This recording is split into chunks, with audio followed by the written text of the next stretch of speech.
ব্যবসায়ী বা অনৈতিক কাজ যারা করছেন তাদের প্রবেশের ক্ষেত্রে অবশ্যই আমি মনে করি দায়িত্ব বিশ্ববিদ্যালয়ের কর্তৃপক্ষের নিতে হবে। আসসালামু আলাইকুম ওয়া রাহমাতুল্লাহ। প্রিয় দর্শক, চলুন দেখে নেওয়া যাক আজকের আলোচিত খবর।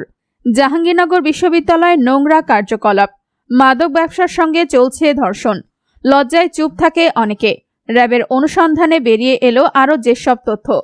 স্বামীকে আটকে রেখে তরুণীকে ধর্ষণ, ছাত্রলীগকে এক হাত নিয়ে যা বললেন ব্যারিস্টার রুমিন। দর্শক, বিস্তারিত জানতে ভিডিওটি শেষ পর্যন্ত দেখতে থাকুন। মাদক ব্যবসার আড়ালে দীর্ঘদিন ধরেই জাহাঙ্গীরনগর বিশ্ববিদ্যালয় এলাকায় ধর্ষণের ঘটনা ঘটছে বলে জানিয়েছে র্যাপিড অ্যাকশন ব্যাটালিয়ন। শুধু মামুন নয়, বিশ্ববিদ্যালয় এলাকায় এমন আরও অনেকেই অপকর্মের ঘটনা ঘটিয়েছে বলে তথ্য পেয়েছে এই এলিট ফোর্স। ধর্ষণের শিকার ভুক্তভোগীদের অনেকে ভয় এবং লজ্জায় মুখ খোলেন না বলেও জানিয়েছে তারা। বৃহস্পতিবার ৮ ফেব্রুয়ারি দুপুরে রাজধানীর কারওয়ান বাজারের র্যাব মিডিয়া সেন্টারের সংবাদ সম্মেলনে র্যাবের আইন ও গণমাধ্যম শাখার পরিচালক কমান্ডার খন্দকার আল মঈন এসব তথ্য জানান। আলোচিত জাহাঙ্গীরনগর বিশ্ববিদ্যালয়ের হলরুমের একটি কক্ষে স্বামীকে আটকে রেখে স্ত্রীকে গণধর্ষণের ঘটনায় পুরো দেশ যখন তোলপাড়, তখন এই ঘটনার মূল পরিকল্পনাকারী হিসেবে অভিযুক্ত মামুনুর রশিদ ওরফে মামুনকে রাজধানীর ফার্মগেট এলাকা এবং ধর্ষণের অন্যতম সহায়তাকারী মোহাম্মদ মুরাদকে নওগাঁ থেকে গ্রেফতার করে র্যাব।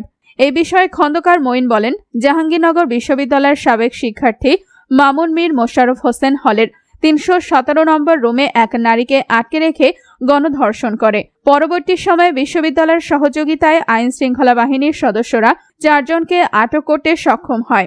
গণমাধ্যম ও সামাজিক যোগাযোগ মাধ্যমে সেই ঘটনাটা আলোড়ন সৃষ্টি করলে ঘটনার মূল পরিকল্পনাকারী মামুন ও সহযোগী মুরাদ আত্মগোপনে চলে যায়। মঈন বলেন, এই ঘটনার পর ভিকটিমের স্বামী মামলা করলে র্যাব মামলার প্রধান ২ পলাতক আসামিকে আটক করে। তাদের জিজ্ঞাসাবাদে জানা যায়, মূল আসামি মামুন শুরুতে গার্মেন্টস পেশায় নিয়োজিত থাকলেও তার মূল ব্যবসা ছিল মাদক ব্যবসা, আর সেই ব্যবসার মূল ক্ষেত্র ছিল জাহাঙ্গীরনগর বিশ্ববিদ্যালয়। গ্রেফতারকৃত মামুন প্রতি মাসে ৭ থেকে ৮,০০০ পিস ইয়াবা নিয়ে আসত কক্সবাজার থেকে। এই ইয়াবা বিশ্ববিদ্যালয়ের সাবেক ও বর্তমান শিক্ষার্থীদের সরবরাহ করত সে।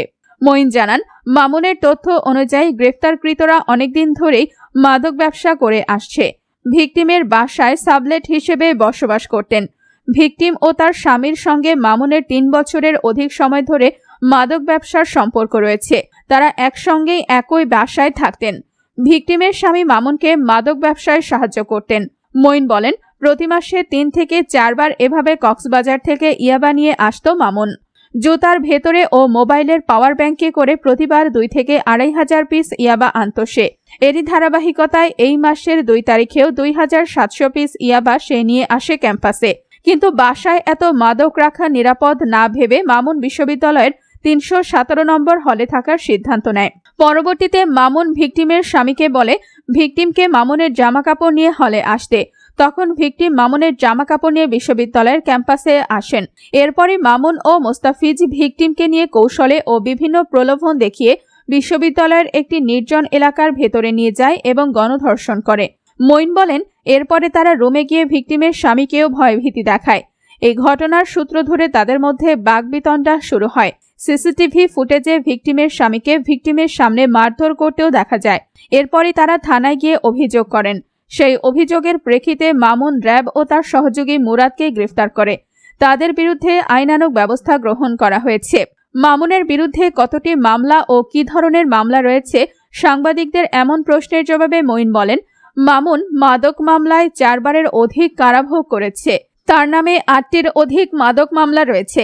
জাহাঙ্গীরনগরের বটতলাকে কেন্দ্র করে তিনি ও তার লোকজন মাদকের সবচেয়ে বড় ঘাঁটি করেছেন। তবে নারী নির্যাতনের মামলা এটি প্রথম। মঈন বলেন, মামলা প্রথম হলেও মামুন এই ধরনের অপকর্ম আগেও করেছে বলে স্বীকার করেছে। এই ধরনের অপকর্ম তারা আগেও অনেক করেছে। সে নিজেও আগে এমন অনেক নির্যাতন ও ধর্ষণের ঘটনা ঘটিয়েছে।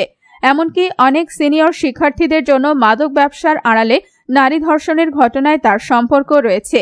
ভিকটিমদের ভয়ভীতি দেখানোর কারণে ও সমাজের কাছে লজ্জায় তা অনেকেই প্রকাশ করেনি, এমন তথ্য আমরা পেয়েছি। তিনি বলেন, শুধু মামুন নয়, বিশ্ববিদ্যালয় এলাকায় আরও অনেকেই এমন অনৈতিক ও মাদকের মতো অপকর্ম নিয়মিত করছেন। আমরা বেশ কিছু নাম পেয়েছি, তাদের বিরুদ্ধেও আইনানুগ ব্যবস্থা নেওয়া হবে। এই 317 নম্বর রুমকে তারা গেস্ট রুম হিসেবে ব্যবহার করে এসব অপকর্ম করে আসছে বলেও জানা যায়। মঈন বলেন, এটা বেশ অ্যালার্মিং। বিশ্ববিদ্যালয়ের মতো জায়গায় এমন ঘটনা খুবই নেতিবাচক। শুধু জাহাঙ্গীরনগর নয়, অন্যান্য বিশ্ববিদ্যালয়ের অবস্থা আসলে কেমন তা নিয়েও এখন ভাববার বিষয়। মামুনের মতো লোকজন নিজেরা অপকর্ম করার জন্য এই ধরনের কাজ করছেন। আমাদের অভিভাবক, শিক্ষক সমাজ ও গণমাধ্যমের এই বিষয়ে কঠোর ভূমিকা নেওয়া উচিত। জাবির ধর্ষণকাণ্ড ইস্যুতে একটি বেসরকারি টেলিভিশনে অংশ নেন বিএনপির সহ আন্তর্জাতিক বিষয়ক সম্পাদক ও সাবেক সংসদ সদস্য ব্যারিস্টার রুমিন ফারহানা। আলোচনার এক পর্যায়ে ব্যারিস্টার রুমিন ফারহানার কাছে জানতে চাওয়া হয়, জাহাঙ্গীরনগর বিশ্ববিদ্যালয়ের স্বামীকে আটকে রেখে স্ত্রী ধর্ষণের ঘটনায় অভিযুক্তদের মধ্যে অধিকাংশকেই গ্রেফতার করা হয়েছে এবং শাস্তি নিশ্চিতের আশ্বাস দিয়েছে পুলিশ। এতে কি মনে হয় এই ধরনের ঘটনা ঠেকানো সম্ভব? জবাবে ব্যারিস্টার রুমিন উপস্থাপককে উদ্দেশ্য করে বলেন, আপনার কি মনে হয় এখন যারা ছাত্রলীগ করে তারা আদর্শের জন্য করে? না, টানা 17 বছর ধরে আওয়ামী লীগ ক্ষমতায়। তারা মনে করে ছাত্রলীগের সঙ্গে যুক্ত হলে অবিশ্বাস্য ক্ষমতার অধিকারী হওয়া যাবে, অবিশ্বাস্য টাকার সঙ্গে যুক্ত হওয়া যাবে, আগামীতে চাকরির একটা নিশ্চয়তা পাওয়া যাবে ও চাকরি না হলেও টেন্ডারবাজি, চাঁদাবাজি করে নিজের একটা অবস্থা করে নেওয়া যাবে। সাবেক এই সংসদ সদস্য বলেন, এই সংগঠনের সঙ্গে যুক্ত হলে আবরারের মতো মেধাবী শিক্ষার্থীকে টর্চার করে সোজা মেরে ফেলে দেওয়া যাবে, দিবালোকে বিশ্বজিৎকে খুন করা যাবে, ধর্ষণ করে পার পাওয়া যাবে। এই সংগঠনের সঙ্গে যুক্ত আছে বলে এই অভিযুক্তরা বিশ্বাস করে এই ধর্ষণের ঘটনায়ও তারা পার পেয়ে যাবে। নাটকের মতো অভিযুক্তদের গ্রেফতার করা হয়েছে। এই বিচার কতদূর এগোবে এটি নিয়ে আমার যথেষ্ট সন্দেহ রয়েছে। এদিকে সম্প্রতি স্বামীকে ছেড়ে দিতে স্ত্রীকে কুপ্রস্তাব দেয় পুলিশ। এই কুপ্রস্তাব দেন বংশাল থানার এসআই ইমদাদুল হক ও মাসুদ রানা। তাদের প্রস্তাবে স্ত্রী রাজি না হওয়ায় বীভৎস মারধর করে তার স্বামীকে। এক পর্যায়ে মারা যায় এই আসামি। প্রথমে চুপ থাকলেও স্বামী মারা যাওয়ার পর পুলিশের কুপ্রস্তাবের বিষয়ে গণমাধ্যমে মুখ খোলেন আসামির স্ত্রী। এই ইস্যুতে ব্যারিস্টার রুমিন বলেন, বর্তমানে শুধু ছাত্রলীগ নয়, পুলিশও মনে করে অপরাধ করে পার পাওয়া যাবে, এই ধরনের কাজ করা যায় ও এই প্রস্তাব দেওয়া যায়। এটি কিসের আলামত? কোথা থেকে শুরু হয়েছে এটা? আমরা এতদিন দেখে এসেছি টাকা দিলে পুলিশ ম্যানেজ হয়। এখন পুলিশ যাকে ধরছে তার স্ত্রীর সঙ্গে শারীরিক সম্পর্ক করতে চাচ্ছে, আর না করলে বীভৎসভাবে নির্যাতন করছে স্বামীকে। বরং হ্যাপির স্বামী মারা গেছে। উপস্থাপকের উদ্দেশ্য তিনি বলেন, আপনি কি মনে করেন এটার বিচার হবে? এগুলো ঘটনা ঘটার কারণ হলো কিছু গোষ্ঠীর হাতে অবিশ্বাস্য ক্ষমতা দিয়েছে সরকার। কারণ সরকারের পায়ের নিচে মাটি নেই। যেহেতু ভোটে আসেনি, জনগণ সঙ্গে নেই, তাই পুলিশকে খুশি রাখতে হবে।